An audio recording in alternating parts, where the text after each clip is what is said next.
Ya, di bagian yang kedua ada pembahasan terkait asumsi dasar, di mana untuk asumsi dasar ini ada dasarnya berdasarkan akrual, yang di mana si dasar akrual ini terbagi menjadi dua bagian. Yang pertama masuk ke dalam jenis case basic, dan yang kedua masuk ke dalam akrual basic. Apa sih perbedaan antara case basic dengan akrual basic? Jadi kalau setiap case basic itu setiap transaksi yang terjadi di perusahaan dengan catatan harus diterima uangnya atau harus dikeluarkan dulu uangnya, maka si transaksi itu baru dicatat.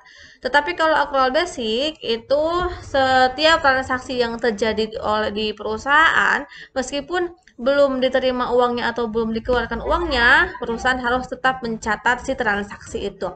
Nah, contohnya apa sih untuk masing-masing dasar tersebut? Yang pertama untuk cash basic. Contohnya di sini si A menjual mobil seharga 1 juta kepada si B. Ketika ada transaksi penjualan secara tunai di mana si B menyerahkan uang ke si A atas penjualan mobil seharga 100 juta, maka si A mengakui adanya penjualan secara tunai. Di debitnya cash, di kreditnya ada penjualan sebesar 100 juta.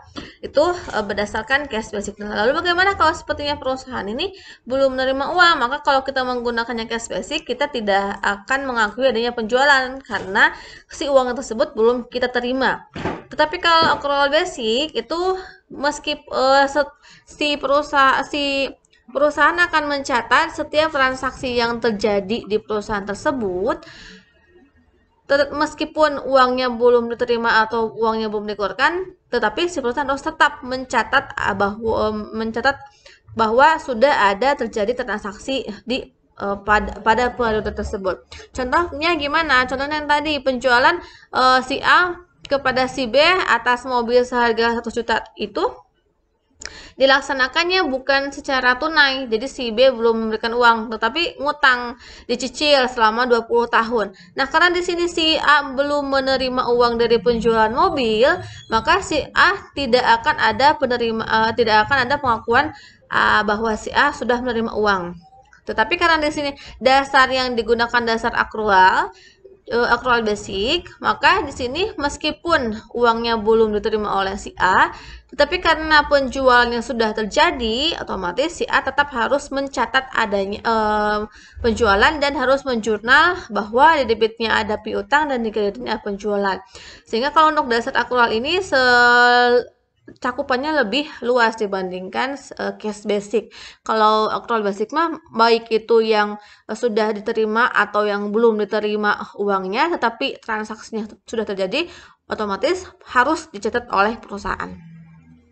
Nah, lalu asumsi yang kedua itu keberlangsungan usaha. Kenapa sih si kerangka dasar mengatur bahwa dengan adanya laporan keuangan tersebut, asumsinya itu going concern sebuah perusahaan itu akan terjamin. Nah, kenapa? Karena ketika perusahaan membuat laporan keuangan, otomatis perusahaan menyajikan informasi-informasi terkait dengan yang stakeholder butuhkan, atau ketika stakeholder membaca laporan keuangan dan ingin mengevaluasi sebenarnya selama 5 tahun ke belakang ini usaha mobil yang saya jalankan gimana sih perkembangannya. Nah, kalau kita tidak membuat dan tidak merekap semua transaksi yang terjadi selama 5 tahun dan tidak melaporkannya ke dalam bentuk laporan keuangan, maka si bagian stakeholder itu akan mengalami kesulitan. Penjualan selama 5 tahun itu mengalami kenaikan kah atau mengalami penurunan kah atau fluktuatif. Nah, kalau tidak ada susunan laporan laba rugi, maka si stakeholder itu tidak akan mengetahui si perusahaan mobil ini penjualannya bagaimana perkembangannya. Nah, berbeda dengan si perusahaan yang membuat laporan keuangan dengan dia menyusun laporan laba rugi ya, sehingga nanti kan kalau dia membuat laporan laba rugi otomatis ada data penjualannya berapa, ada data bebannya berapa, perolehan labanya berapa. Nah, kalau dilihat dari laporan laba rugi selama 5 tahun ke belakang, berarti si stakeholder bisa mengambil keputusan, oh kalau sepertinya di selama 5 tahun ini penjualannya itu mengalami penurunan tetapi bebannya mengalami peningkatan, berarti di sini harus ada evaluasi dong, harus ada strategi yang tepat oleh perusahaan supaya si beban ini tidak melebihi batas, tidak melebihi penjualan yang diterima. Maka dari itu si perusahaan langsung bisa mengambil strategi tepat supaya si perusahaan ini tidak sampai bangkrut dan si keberlangsungan usahanya bisa tetap terjaga. Dari mana? Nah, hal tersebut bisa diantisipasi dengan adanya laporan keuangan, sehingga dengan adanya laporan keuangan ini itu menjamin keberlangsungan usaha. Nah, di sini ada beberapa karakteristik kualitatif yang ada di laporan keuangan, di mana berdasarkan conceptual framework itu ada beberapa karakteristik yang harus dimiliki oleh sebuah laporan keuangan supaya laporan keuangan tersebut menyajikan informasi yang berkualitas bagi penggunanya. Jika karakteristik ini tidak dimiliki oleh laporan keuangan, maka bisa saja laporan keuangan itu menyajikan informasi yang kurang tepat atau bahkan menyesatkan si pembacanya atau si stakeholdernya. Karakteristik yang pertama itu ada dapat dipahami, di mana dapat dipahami ini bisa terpenuhi karakteristiknya jika meliputi adanya agregasi dan klasifikasi serta kemampuan membaca. Bagaimana sih maksudnya? Kita bisa melihat ya bahwa dari contoh laporan keuangan yang sudah saya download atas laporan keuangan Antam di tahun 2016. Kalau sepertinya sudah tidak percaya tentang data ini, boleh langsung download di Bursa Efek Indonesia di Antam, di PT Antam tahun 2017. Nah, yang termasuk ke dalam karakteristik dapat dipahami itu harus memenuhi kualifikasi, agregasi, dan klasifikasi. Maksudnya apa? Agregasi dan klasifikasi itu menandakan bahwa seorang akuntan dalam menyajikan laporan keuangannya itu harus disusun sesuai dengan karakternya masing-masing, harus disusun dengan sifat kelompoknya masing-masing, harus disusun dengan sifat dari si akunnya masing-masing. Contohnya apa? Kalau sepertinya hutang dagang, hutang pajak, lalu hutang gaji, itu kan semuanya memiliki sifat yang sama, di mana perusahaan nantinya itu harus membayar gaji, membayar sesuatu yang harusnya dibayar, tapi karena belum punya uang akhirnya ditangguhkan. Nah, karena hutang pajak, hutang dagang, hutang gaji memiliki sifat yang sama, maka si perusahaan harus mengklasifikasikan 3 akun itu ke dalam satu kelompok, yaitu kelompok kewajiban.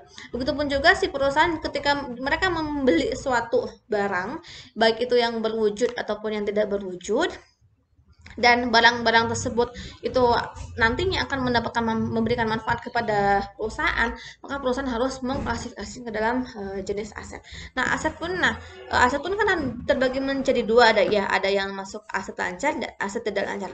Nah, posisi laporan keuangan yang disusun sesuai klasifikasinya masing-masing itu memenuhi karakteristik kualitatif yang dapat dipahami. Contohnya, kita lihat di laporan musik keuangan. Di laporan musik keuangan ada 3 komponen utama. Yang pertama aset, yang kedua liabilitas, dan ketiga ke equity. Nah, si perusahaan kan si akuntan akan mengelompokkan setiap akun. Jika akun tersebut termasuk dalam kelompok aset, maka akan dikelompokkan ke dalam aset. Jika masuk ke kewajiban, maka akan dimasukkan ke kewajiban. Begitu juga jika akun tersebut masuk ke bagian equity, akan dimasukkan ke equity. Kalau seperti yang kita memasukkan hutang gaji kepada aset, itu salah, karena utang itu tidak termasuk ke dalam kriteria yang dimiliki di komponen aset.